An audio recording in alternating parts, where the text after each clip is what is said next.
नमस्कार दोस्तों, आप सभी का स्वागत है मेरे यूट्यूब चैनल पर। अभी हाल ही में 22 सितंबर 2025 को DSSB के PGT हिस्ट्री का पेपर हुआ है, जिसमें पूछे गए जनरल हिंदी के क्वेश्चन को आज हम इस वीडियो में देखेंगे। तो चलिए स्टार्ट करते हैं, देखते हैं। पहला क्वेश्चन गद्यांश से है, तो आइए गद्यांश को पूरा पढ़ेंगे, उसके बाद उत्तर देंगे। मनुष्य जी रहा है, केवल जी रहा है, अपनी इच्छा से नहीं, इतिहास विधाता की योजना के अनुसार। किसी को उससे सुख मिल जाए बहुत अच्छी बात है, नहीं मिल सका कोई बात नहीं, परंतु उसे अभिमान नहीं होना चाहिए। सुख पहुँचने का अभिमान यदि गलत है तो दुख पहुँचने का अभिमान तो नितरा गलत है। दुख और सुख तो मन का विकल्प है। सुखी वह है जिसका मन वश में है, दुखी वह है जिसका मन परवश में है। परवश होने का अर्थ है खुशामद करना, दांत निपोड़ना, चाटुकारिता, हाँ हजूरी। जिसका मन वश में नहीं है वही दूसरे के मन का छंदावर्तन करता है। अपने को छिपाने के लिए मिथ्या आडंबर रचता है, दूसरे को फंसाने के लिए जाल बिछाता है। कुटज इन सब मिथ्याचारों से मुक्त है, वह वशी है, वह वैरागी है। राजा जनक की तरह संसार में रह कर संपूर्ण भोगों को भोग कर भी उनसे मुक्त।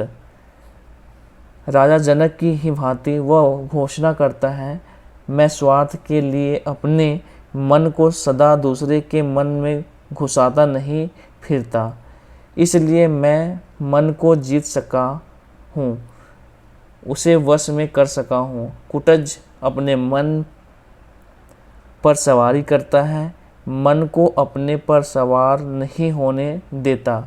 मनस्वी मित्र तुम धन्य हो। ठीक है, ये हमने गद्यांश पढ़ लिया है। क्वेश्चन देखते हैं। क्वेश्चन 1 है, प्रस्तुत गद्यांश का उचित शीर्षक बताइए।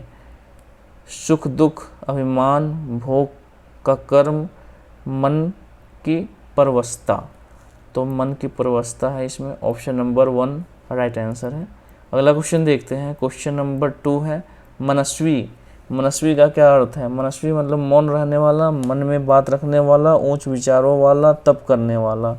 तो मनस्वी मतलब होता है जो मन में बात रखने वाला होता है, मनस्वी। ऑप्शन नंबर 2 राइट आंसर है। अगला क्वेश्चन देखते हैं। क्वेश्चन नंबर 3 है, प्रस्तुत अनुच्छेद में उपयुक्त कुटज क्या है? कुटज मतलब क्या है? मिट्टी का एक प्रकार, एक जानवर जो बहुत हिंसक प्रकृति का है, ऐसा तो कोई है नहीं। ठीक है, एक वर्तुलाकार आकृति, या ऑप्शन एक छोटा पेड़ जो हिमालय विषम परिस्थितियों में भी अपने सफ़ेद फूल के लिए जाना जाता है। तो ऑप्शन नंबर 1 राइट आंसर है। एक छोटा पेड़ है जो हिमालय विषम परिस्थितियों में भी अपने सफ़ेद फूल के लिए जाना जाता है। ऑप्शन नंबर 1 राइट आंसर है। अगला क्वेश्चन देखते हैं। क्वेश्चन नंबर 4 है, राजा जनक का अनुच्छेद में उदाहरण निम्नलिखित में से किस कारण हेतु दिया गया है? सीता के संवेदनशील पिता के कारण, कुटज के विरोधी स्वभाव के कारण, उनके वितरागी स्वभाव के कारण, निरीह और पराश्रित राजा के रूप में। निरीह और पराश्रित, निरीह मतलब थोड़ा सा ऐसा कि जो कि कमज़ोर हो। ठीक है, ऑप्शन नंबर 1 राइट आंसर है। अगला क्वेश्चन देखते हैं। प्रस्तुत अनुच्छेद का मूल भाव क्या है? विधाता के अनुसार जीवन जीना नहीं, स्व केंद्रित जीवन जीना, जीवन के प्रति आसक्त भाव, अपने मन पर नियंत्रण करके विधेय भाव से जीना। ठीक है, ऑप्शन नंबर 4 राइट आंसर है। अगला क्वेश्चन देखते हैं। क्वेश्चन नंबर 6 है, इसमें आपसे पूछा गया है कि किस भाग में वर्तनी की अशुद्धि है? ठीक है, वह योग साधना से चित्त की शांति की प्रकाष्ठा पर पहुंचकर अंतर्ध्यान हो गया। यहाँ पर अंतर्ध्यान जो है, ठीक है, इसमें अशुद्धि है, अंतर्धान होता है। ठीक है, कैसे होता है? अंतर्धान, जबकि अंदर धान लिखा जाता है। ठीक है, हम ध्यान बोलते हैं ऐसे। ऑप्शन नंबर 1 इसमें राइट आंसर है, अंतर्ध्यान में अशुद्धि है। ठीक है, अगला क्वेश्चन देखते हैं। क्वेश्चन नंबर 7 है, निम्नलिखित में से किस वाक्य में वर्तनी की अशुद्धि नहीं है? इसमें पूछा गया किस वाक्य में वर्तनी की अशुद्धि नहीं है। घर के प्रांगण में प्रज्वलित दीपकों से शोभा में वृद्धि हुई। घर के प्रांगण में प्रज्वलित दीपकों से शोभा में वृद्धि हुई। ये भी सही लग रहा है हमें, ठीक है। भीषण अग्निकांड में दक्षिण का संपूर्ण जंगल भस्मीभूत हो गया। ये भी सही है। विद्यालय यहाँ पर, तो इसमें देखो विद्यालय यहाँ पे गलत है, अशुद्धि है। आंकड़ों का विश्लेषण यहाँ पर गलत है, ठीक है। तो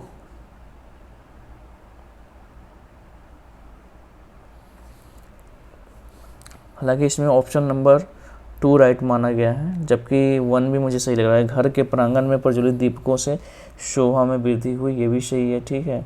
ऑप्शन नंबर 2 इसमें राइट आंसर है हालांकि, ठीक है। आप एक बार देख लेना। अगला क्वेश्चन देखते हैं। क्वेश्चन नंबर 8 है। इसमें आपसे पूछा गया क्रिया विशेषण का प्रयोग करके वाक्य को पूरा करें। सीमा डैश स्कूल जाती है, तो सुंदर स्कूल जाते नहीं। किताब भी नहीं होगा, ठीक है। तो यहाँ पे क्या होगा? सीमा जल्दी स्कूल जाती है। ऑप्शन नंबर 3 राइट आंसर होगा। अगला क्वेश्चन देखते हैं। क्वेश्चन नंबर 9 है। निम्नलिखित वाक्य में सही कारक का चयन करें। सही कारक पूछा गया आपसे। उसने मित्र को पुस्तक लौटाई, को कारक होगा यहाँ पर। ऑप्शन नंबर 1 राइट आंसर है। अगला क्वेश्चन देखते हैं। क्वेश्चन नंबर 10 है। इसमें भी कारक का प्रयोग करने के लिए कहा गया है आपसे कि अपने वचन का पालन करना चाहिए, तो का कारक होगा यहाँ पर। ऑप्शन नंबर 2 राइट आंसर है। अगला क्वेश्चन देखते हैं। क्वेश्चन नंबर यहाँ पर 11 है। अहंकार पूर्वक अपने को सबसे बढ़कर समझना।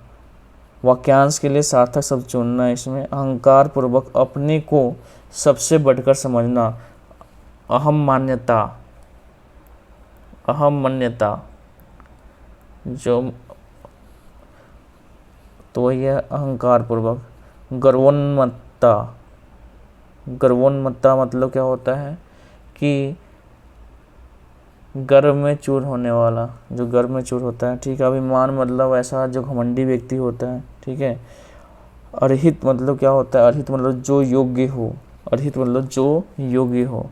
तो यहाँ पर आपसे पूछा गया अहंकार पूर्वक अपने को सबसे बढ़कर समझना। ऑप्शन नंबर 2 अहम मान्यता। अगला क्वेश्चन देखते हैं। क्वेश्चन नंबर 12 है।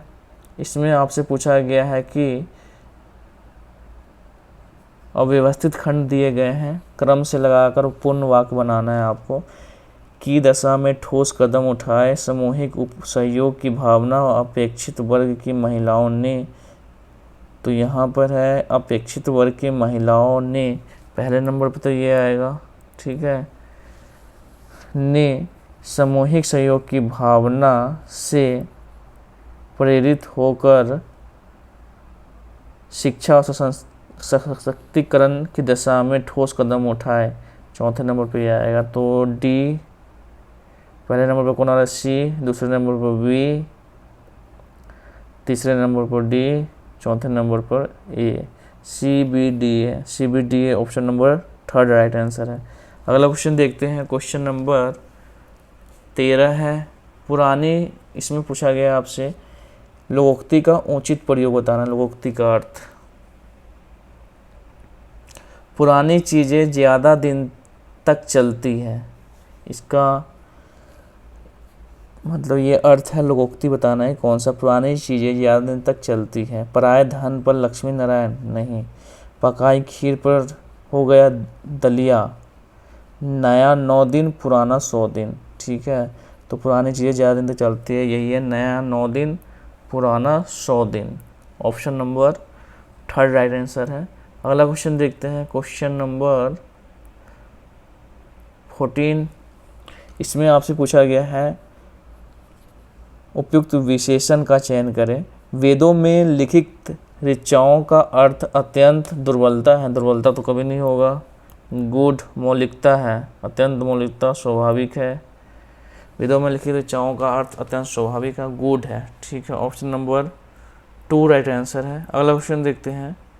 क्वेश्चन नंबर 15 है, पर्यायवाची शब्द का प्रयोग सही है। इसमें पूछा गया सुबोध के किस पर्यायवाची शब्द का प्रयोग सही होगा। यह कार्य बहुत है, यह कार्य बहुत है, सुगमता है, बोधगम्य है, यह कार्य बहुत सुबोध मतलब आसान है। ठीक है, सुगमता, सुगमता, सुगम भी हो सकता है। ठीक है, सुगम मतलब ये आसानी होगा, तो यहाँ पर आसान है, सुगमता नहीं होगा, सुगम, तो यहाँ पर आसान सही है। ठीक है, ऑप्शन नंबर 4 राइट आंसर है। अगला क्वेश्चन देखते हैं। क्वेश्चन नंबर 16 इसमें आपसे पूछा गया है कि सही विशेषण शब्द का चयन करें। उसकी बातें सुनकर गांव के लोग उसे डैश मनाने लगे। तो उसकी बातें सुनकर मनाने मानने लगे हैं, तो मीठा दूर काला ये तो होगा नहीं, ज्ञानी मानने लगे। ऑप्शन नंबर 3 राइट आंसर है। अगला क्वेश्चन देखते हैं। क्वेश्चन नंबर 17 इसमें भी क्रम से लगाना है आपको, बहुत आराम से आप लगा लोगे। ठीक है, पक्षियों के झुंड अपने घोंसले की ओर लौटते हुए संध्या काल में कलरव करते, पक्षियों के झुंड अपने घोंसले की ओर लौटते हुए प्रकृति का मनोरम दृश्य प्रस्तुत करते हैं।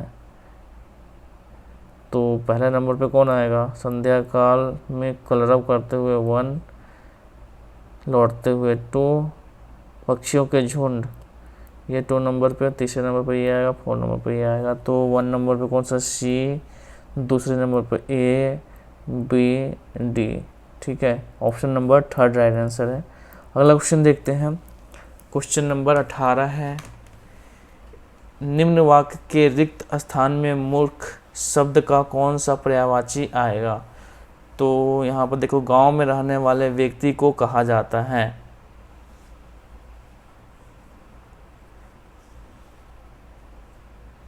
तो अज्ञानी तो मूर्ख का पर्यायवाची है, लेकिन गांव में रहने वाले को गवार कहते हैं ना हम। ठीक है, गवार। मूड भी तो मूर्ख का ही है, जरबंडल भी मूर्ख का होता है। ठीक है, लेकिन यहाँ पर गांव में रहने वाला व्यक्ति तो गवार कहेंगे, गवार मतलब भी मूर्ख ही होता है। ठीक है, अगला क्वेश्चन देखते हैं। गवार मतलब जो पढ़ा लिखा नहीं है। अगला क्वेश्चन देखते हैं। क्वेश्चन नंबर 19 है, किए हुए को मानने वाला का सार्थक शब्द है कृतज्ञ, किए हुए को न मानने वाला कृतघ्न। ठीक है, क्या हुआ, कृतघ्न। अनुदार मतलब होता है जिसका हृदय कठोर हो, अनुदार, और जिसका हृदय दयालु हो, मतलब सहज दिल वाला, उदार। ठीक है, कृतघ्न मतलब जो किए हुए कार्य को न मानने वाला, किए हुए कार्य को मानने वाला कृतज्ञ, किए हुए को मानने वाला कृतज्ञ, किए हुए को न मानने वाला कृतघ्न। और अनुदार मतलब जो मतलब कठोर दिल वाला होता है, उदार मतलब सहज दिल वाला। ठीक है,